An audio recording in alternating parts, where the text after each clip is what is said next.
We are just 6 weeks away from Election Day. And with all of that, the polls, well, they can be hard to tell where the race stands. But thankfully, we've got Steve Kornacki. He is at the big board to help break down all of it. All right, Steve, right now, what are the numbers telling us? It's great to see you. You too, Steph. And, well, let's take a look because there have been a lot coming out there in the last couple of days here. First of all, you've probably seen these headlines in the last couple of days. Our own NBC poll had Kamala Harris ahead by 5. CBS had her up 4. CNN just this afternoon, Harris by 1. Quinnipiac today, they're in a tie. And there have been many others. So let's show you the average here. This is the average of all the polls recently, all of them conducted post-debate. Where does that net out? It nets out on average to Harris by 3 points in the national horse race right now. Now, of course, what we've seen in 16 and in 20, the last 2 elections, is that Donald Trump fell short in the national popular vote both times. He won once and he nearly won a second time because of the Electoral College. So what do things look like in the 7 core battleground states? Looking at our poll averages in these states right now, and what jumps out, I think, is a bit of a north-south divide. Look at where you see the Harris blue here, where you see her best results. Wisconsin, Michigan, Pennsylvania, her 3 best results, those 3 sort of Big Ten states. You got Nevada, Harris leading in the average there by about 1.5 points. Nevada, a particularly volatile state with polling, too, a little bit hard to nail down, but that's what you have there. And then Trump's strength right now, Georgia, Arizona. And then you got a tie there in North Carolina, but Trump doing on the whole in the polling a little bit better in the Sun Belt than he is in those Midwest states. And, of course, for Trump, probably the situation is he's got to get like Georgia, Carolina. He could then win with Pennsylvania. He could do something with. The point for Trump is he's going to have to win almost certainly one of those 3 Big Ten states right now where Harris is polling the best. But, of course, these are very close margins. Let's talk about this, because Politico is reporting that some Democrats justifiably are worried that the Teamsters' non-endorsement of Harris was this warning sign that she's got real work to do with working-class voters, despite the fact that so much of what Joe Biden has delivered, his legislative wins, have delivered for blue-collar workers. So, Steph, we just showed you Michigan, Pennsylvania, Wisconsin, and take a look. Michigan, Pennsylvania, Wisconsin, these 3 states among the 7 core battleground states have the highest adult populations of white voters without 4-year degrees, blue-collar white voters. And, of course, we talk about this as a core Trump constituency in 16 and in 20. But another feature has been polling misses among this group of voters, blue-collar white voters, particularly in Michigan, Wisconsin, and Pennsylvania, both in 2016 and in 2020. So keep that in mind. That last graphic I showed you, where Harris has her best poll average numbers in those 3 states, they're also the 3 states that are sort of chock full of that Trump-friendly demographic that has been underestimated, undercounted, really, in polling in terms of his extent of its support for Trump the last 2 times around. If that happens again, those small Harris poll average leads in those states look a lot different. It's undercounted. Why? Because people are voting for him, but they don't like to talk about it because they don't want to deal with the headache? Well, there's all sorts of theories about why pollsters have not been able to adequately capture the segment. It's a large segment, but the segment of the blue-collar white population that's pro-Trump. But one of the things that happens is you can get, demographically speaking, just in terms of being representative of the population as a whole, you could get the correct number of blue-collar white voters in your poll. But there are still blue-collar white voters who vote Democratic. There aren't as many who vote Republican in these states or vote Trump in these states. And what may end up happening in these polls is they get more willingness from the Democratic side of that, the Democratic segment there, to actually answer the phone and go through the poll process than on the Republican side. A lot of different theories for why those Trump voters have been hard to reach for pollsters, but it certainly seems that they have been. It certainly seems that that's been the issue in the polling in those states. What about the ceiling? Because VP Harris still has areas where she can expand support. But Trump, it seems like he's got a ceiling. Is that the case? Well, certainly, look, talking about 46% or so, 47% generally is what people think just based on the last 2 elections, though there have been some polls where he's polled a little bit higher than that this time around. One area to look at for Trump is He's shown some growth in the polls relative to 2020 and 2016 among non-white voters. Now, among black voters, what you're looking at here, this is our average of all the different polls that are out there right now. And on average, Trump's sitting in the mid-teens there among black voters. Now, again, these numbers will bounce around from poll to poll, so it's a little bit hard to nail down. But we could say, historically speaking, if anything like this were to play out in the election, 15% for a Republican among black voters in a presidential election would be at the very high end of what we've seen in modern times. And that, it's small, but that could boost Trump in a state like Georgia, a state like North Carolina, a state with a large black population. Just that kind of improvement from the mid-high single digits to the mid-teens. And then among Hispanic voters, this was a very big story in 2020, of course. Trump made big strides with Hispanic voters. Well, again, you're looking at our average of all the polls right now among Hispanic voters. Harris 54, Trump 41. Again, if this were to be what actually played out in the election, that would represent further progress, further growth for Trump among Hispanic voters. You start thinking about in Arizona, Nevada, this would come into play, though, certainly in Georgia as well, 10% Hispanic there. So, again, this would represent growth for Trump. We talk about, is he locked in based on 16 and 20? Here are two demographic groups, particularly Hispanics, where he has shown some improvement from the last time around. Last week, Nebraska Republicans moved to change their electoral vote rules to favor Trump. And once again, once the behind-the-scenes move became public, Graham openly admitted what he was doing, tried to launder it as normal politics. Nebraska has been talking about this for years. It is a very close election. The entire federal delegation of Nebraska, House members and 2 senators, want this change. To my friends in Nebraska, that one electoral vote could be the difference between Harris being president or not, and she's a disaster for Nebraska and the world. Side note, you see how the Electoral College is a Rube Goldberg machine that basically just invites this kind of anti-democratic sabotage? Like, what are we doing here? Why do we have these rules? Count all the votes. The person with most votes should win, like every other election in America except president. That said, Republicans would rather cheat than actually win. And we saw this time and time again in 2020 when Trump and his errand boy, Lindsey Graham, and the rest of the MAGA world pressured Raffensperger, the Republican Secretary of State, to change votes in Georgia after they'd been cast, when they pushed Arizona's Republican House Speaker, Rusty Bowers, to appoint an alternate slate of fake Trump electors. In both those cases, America's future hung in the balance. Trump's attacks on democracy only failed because the courage and integrity of individual Republicans, like Brad Raffensperger in Georgia and Rusty Bowers in Arizona, resisting the pressure to rig the system. And now that appears to be exactly what's happening in Nebraska. You see, in order to hold a special session to change their electoral vote rules, Nebraska Republicans need a filibuster-proof 33-vote majority. One single Republican senator could block that plan, and one did. His name is Senator Mike McDonald. He's a former Democrat who announced publicly yesterday he was a no vote on the change. If you look at my position, it's been no, and I made it clear for the reasons is I believe it makes Omaha relevant in a presidential election. It brings dollars into our city. We're talking about potentially a $50 million economic impact this round. And also it makes you got to work for it. You got to work for our vote. Last point is the biggest one, seems to me. You got to work for a vote. I mean, Trump won that Omaha district in 2016. It's not like completely out of reach. He could win it again if he focused on getting out the vote. But remember what he keeps telling his supporters and his campaign workers. I don't need votes. I need to watch the vote. Because ultimately, Donald Trump would rather cheat than win.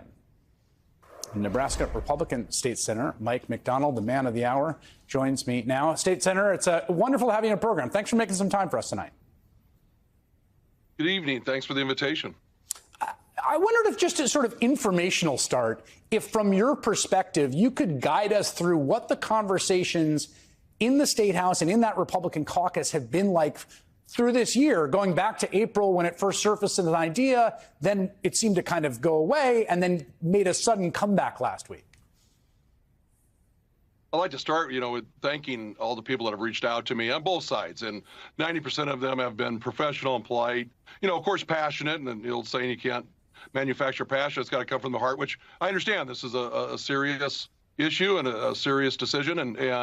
But I do appreciate all of the thousands of emails and conversations. And going back to 2016, when I decided to run for the legislature, and we're the only, one house system in the country, which I think we do that better. And most states should probably look at changing over to the one house system. But I said the reason I want to keep the system we have and not go to winner take all, which was changed in 1991, was the idea that it makes Omaha relevant. That's where the 2nd Congressional District is. And it makes the dollars, of course, the economic impact, but it makes people work for our vote. Come on in and talk to us and work for our vote. And I think sometimes people say, oh, Nebraska, nice. And they think that that's a sign of weakness. It's not. We work hard and we play by the rules. So come on in, work hard, play by the rules. Don't try to change them, with 42 days left to try to change the rules that have been in place since 1991. And as you've said earlier, look at the past. Look at, the idea of President Biden in 20, President Trump in 16. Work for that vote and you can win it. But you got to come in and work and you got to talk to us. It seems to me that here's my feeling about this, and I'm curious what you think, right? If you went to winner take all, say in 2023, or you had a referendum, a statewide referendum, or even earlier this year, I would say, yeah, that's political hardball by Republicans, but it's okay, it's hardball. 43 days before the election, after Maine has already passed the window, seems like not on the up and up. What do you think? No, and I've talked about this, and other senators have talked about it since 17 when I was elected. Let's do it in midterm.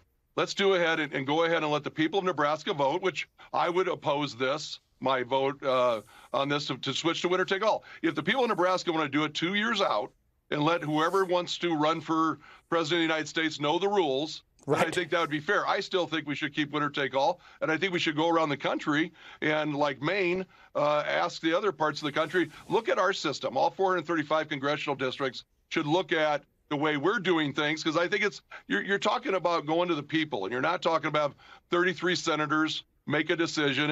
And I've compared it, and I know this isn't a game, and I know a football game's not very important, but the idea that all of a sudden a coach calls a timeout with 2 minutes left and says, I want to change the value of the field goal from 3 points to 4, and that's how I'm going to win. It doesn't ring true, and that's not part of Nebraska values. We want to let the people make the decision. And to President Trump and Vice President Harris, come into Omaha, come in and debate, have a debate in Omaha. Again, work for that vote and work for that win, as others have done in the past, including President Trump and President Biden. Have you received any communication from ex-President Trump directly? Has he attempted to talk to you about this? Well, my policy for the last 8 years, I don't talk about private conversations. I can say that people have reached out again through phone calls and emails, and both sides really have worked hard, but they've been 90%, people professional and polite. And I'd say both campaigns, were 100% professional and polite.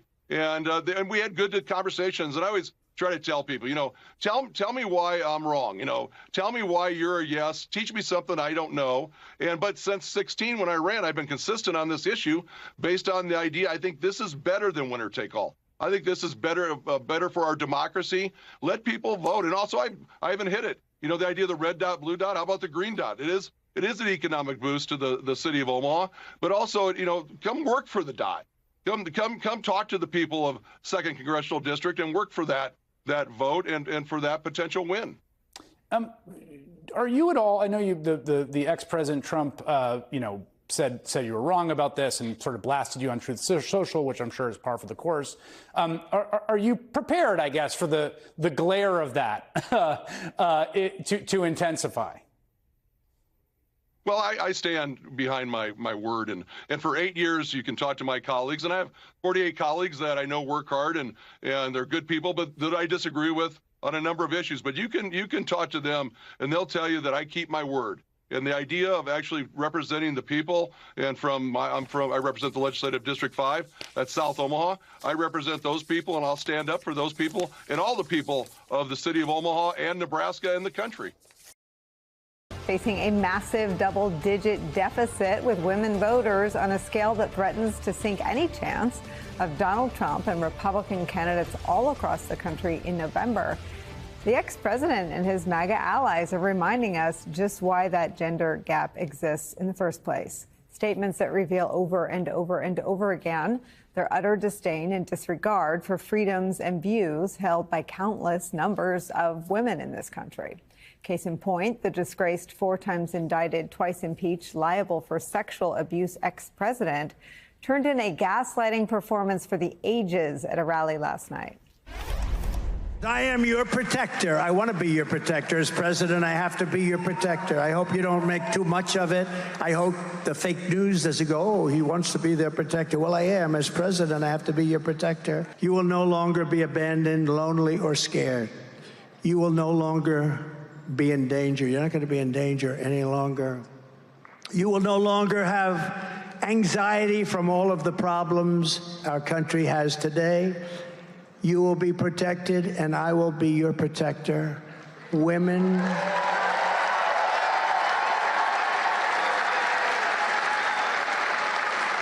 will be happy, healthy, confident, and free.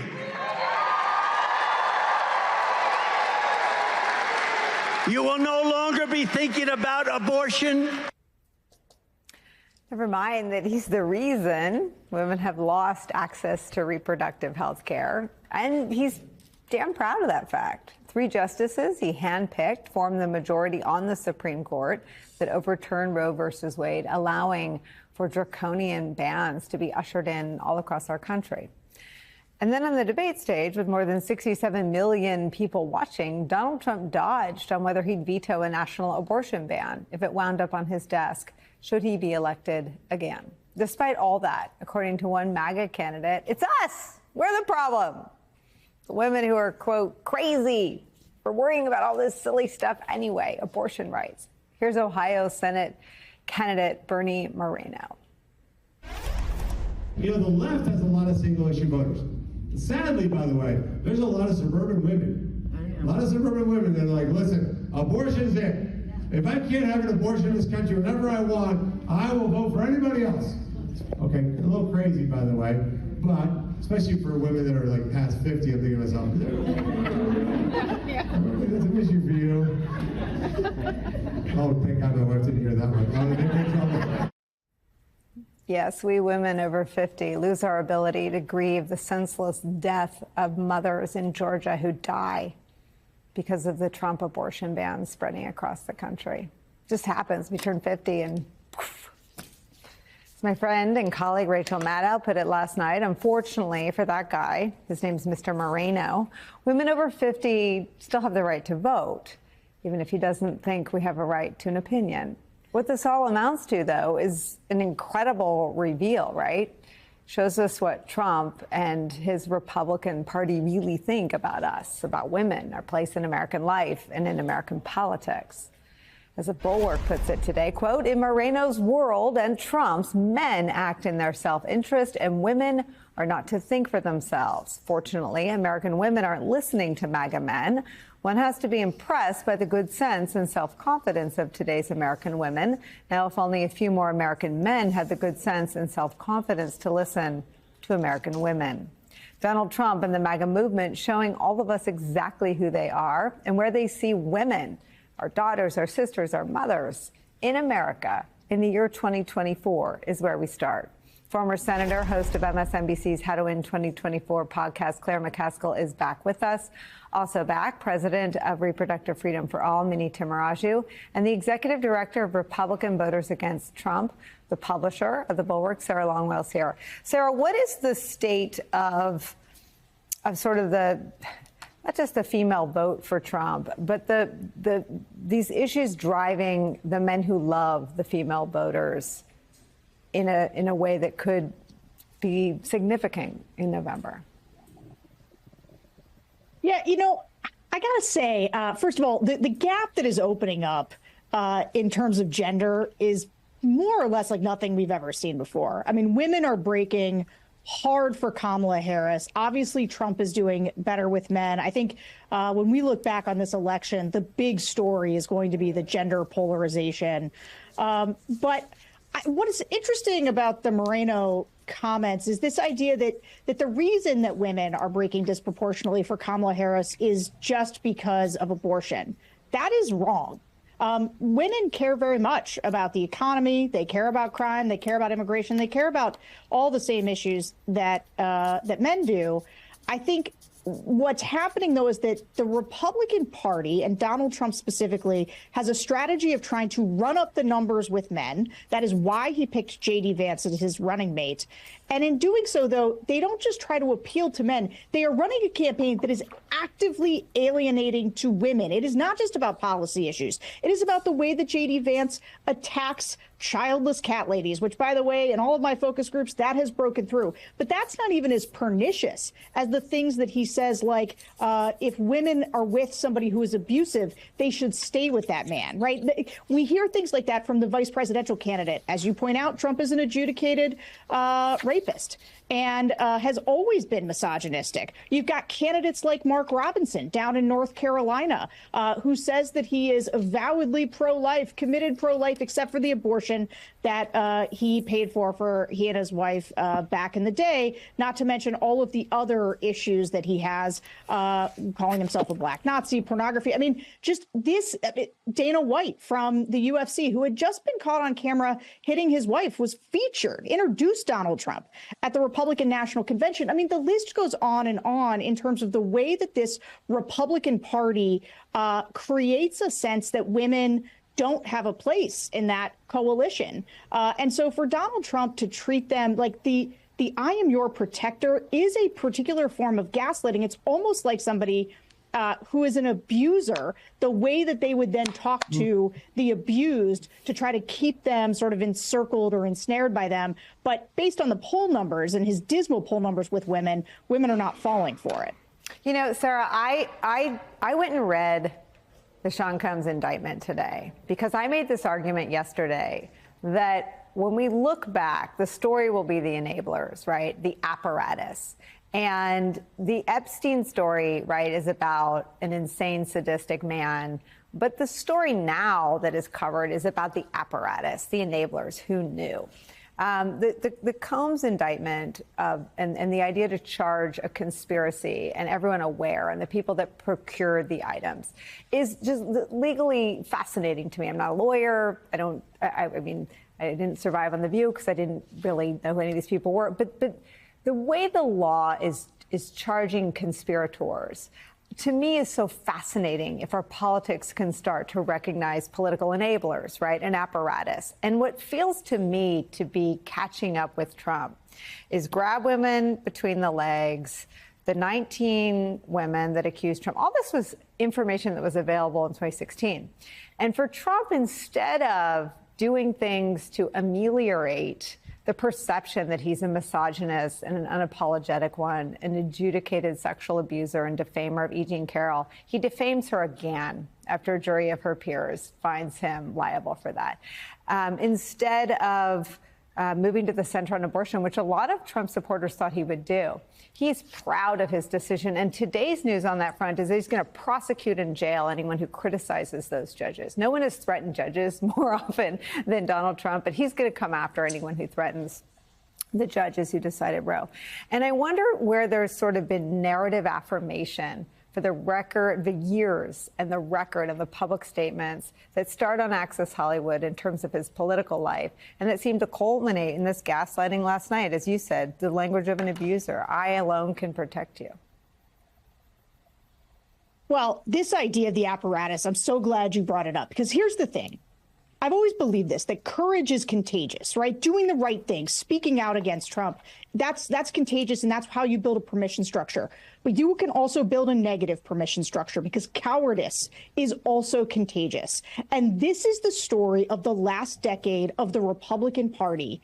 When Donald Trump, that Access Hollywood tape and the way that people handled that it should be studied forever, because this was a Yes. case of in the immediacy of it. I remember Paul Ryan saying, well, I'm not going to appear with this guy. You know, Republicans ran from him quickly. They began pulling their endorsements from him. And then you know what they did over time when he refused to apologize or back down, just said it was locker room talk? They came back to him. And the story of the last, now getting close to a decade, is a story of Donald Trump doing the most repugnant, morally horrible things, and for Republicans time and time causing an insurrection, getting all of these felony counts, all of it. Republicans time and time again have chosen the cowardice permission structure and said, we're going to go back to Trump. And as a result, everybody's decided now, none of this stuff matters. But again, I go back to looking at the way that women are running from this campaign with everything they have. It does make me hope. My most fervent hope is that Donald Trump loses this election and that he does it because women turn out in droves to vote against him, including center-right women, because that is just the kind of justice that Donald Trump deserves. The arrest on sexual abuse and racketeering charges of Sean Combs, known alternately as Puffy or Diddy, sent shockwaves through the hip-hop world and is sparking vigorous debates online about who knew what, when, and for how long, and who else might have been involved. Combs insists he's innocent, but a judge rejected his lawyer's bail proposal because he had concerns that Combs might try to tamper with witnesses. Combs' downfall was years in the making and involved the abuse of Cassie Ventura, his former girlfriend, and others. According to friend of the show, Teray, who has new reporting on what led to the downfall of Diddy, Combs' descent into darkness was due in part to, quote, drug abuse. It's central to why he's now facing a mountain of serious charges.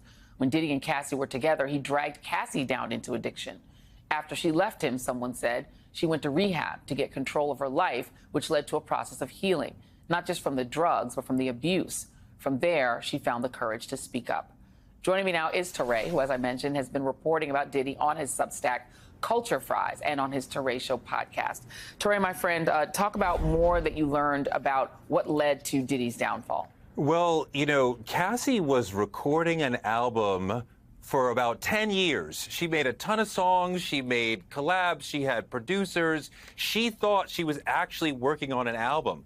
That was ultimately a giant pacifier to keep her happy while Diddy was actually using her for other things, right? For the freak-offs that we're talking about. The album never had a release date. It was never really going to come out. He was just using her for that purpose. So that's part of where you get into racketeering, that there's all these people that he's using in a business context to have her at his beck and call in this other nighttime context. And it's really disgusting, and he really robs her of her spirit and her time that she could have used to become a great artist. And when Kim Porter passes away, and this is from a story that I'm working on for the Substack, that'll come out later this week, when Kim Porter passes, Diddy is so distracted and devastated that Cassie's able to get away from him. She gets pregnant and she gets married, and then she's in a supportive environment. Her parents are around her, her husband, she has friends around her. She goes to rehab, and there she finds her voice to be able to speak up for the person she used to be, right, when she was under his control, because she's not that person anymore. And when she gets to that place in her life, she starts to speak up, because there's so many people who wanted to speak out against him and were afraid. And when she finds the courage to speak up about her truth, then others are able to come forward, and then it all falls apart for him. Racketeering implies that there are more than one person involved, though. Is there, and that is the question a lot of people are asking, is who else is involved in this? There are other people within Diddy's operation who we can point to as playing a major role as far as security, as far as procuring things, as far as getting people into his orbit. I would imagine that many of those people are currently talking to federal law enforcement, trying to save themselves from going to prison. Others are sitting there nervous. Not everyone is talking, but surely some of them are. So, I mean, there's a lot of people lining up to tell the story, but I think a lot of the evidence is going to come from what Sean himself videotaped right? That's Yeah. going to be the thing. People think that's the thing that will get him out. No, he's not going to be able to say, this famous person came to my party and did something bad. Let's knock a year off. No, that's not how it goes. No. Right? He's not going to be able to snitch his way out of this. You covered, obviously, the R. Kelly situation. You interviewed R. Kelly. We've seen the Bill Cosby situation, the Harvey Weinstein situation. Those were situations in which you later find out, well, everyone knew about this. This feels very similar, Therese. So I'm just, as you're reporting on this story, it feels like this is another one of those cases where everyone knew, just nobody said anything and no one stopped it. One of the things that a lot of people who've been around him for a while are saying that there was a winnowing of the community around him where the people who might stand up to him were pushed away. The people who would say, hey, that's not a smart idea. That's not in your best interest. They were pushed away. And so, you have some people who will take advice and some people who won't take advice, even though they think they are masters of the universe, right? He was one of those, like Elon Musk, like Donald Trump, will not take advice. And so while he's going down, there's probably, yes, men and women around him, but he also, if anyone might say, hey, this is a bad idea, they're out of the circle. There you go. Therese, great reporting. Thank you very much. Much appreciated. Breaking news in D.C. with a potentially hugely consequential decision from the D.C. court. I'm serious, hugely consequential, potentially. Judge Tanya Chutkan will allow special counsel Jack Smith to file a 180-page brief laying out why prosecutors believe Donald Trump is not immune for his actions around the 2020 election. Joining us now, MSNBC legal correspondent Lisa Rubin. I have built it up. Explain why it could be so consequential and why Donald Trump's lawyers don't want it to become public. Well, let's talk about first why it's consequential. In the ordinary course, a party filing a brief in litigation in D.C. federal court has at most 45 pages. Special counsel sought permission to file a 180-page brief where they are going to lay out all of the evidence that they say makes their superseding indictment against former President Trump totally permissible and defensible under the Supreme Court's immunity decision. But that is going to have with it all sorts of citations to what are known as sensitive materials, things like grand jury transcripts, witness interviews, documents we've never seen before. And that, to your second point, is why Donald Trump's folks do not want the public to see this. They say it's totally inappropriate in light of the upcoming election for this to be a public record. Could you call it kind of like not a mini trial, but would this be Jack Smith laying out more of his evidence, more of his argument, and would it tell the public more of what he says Donald Trump did around the 2020 election? I think that's what some people are expecting. I put myself in that camp. You'll remember, Katie, after the Supreme Court's decision, a number of folks on our air, including Andrew Weissman, said that the way to handle what the Supreme Court had dumped back in Judge Chutkan's lap was to have something akin to a mini trial. Think about this as a mini trial on the papers alone, meaning we might never see those witnesses take a seat in the courtroom. But yes, Jack Smith is going to take Judge Chutkan on a tour of why they believe, based on the context and circumstances, they can get around the Supreme Court's immunity ruling and hold Donald Trump responsible on all four of the charges that are pending. So might this become public? I think it could become public, but it won't become public automatically. Okay. And that's because under an existing order in the case, all sensitive materials have to be treated certain ways. Either the parties have to agree about those materials becoming public, or what they do is they hand the entire filing to Judge Chutkan under seal and also say to her simultaneously, this is the version that we propose the public should see. But at the end of the day, the decision about what we see and when we see it, that belongs to Tanya Chutkan alone. Alone? There's no way that Trump's team could appeal her decision to the Supreme Court?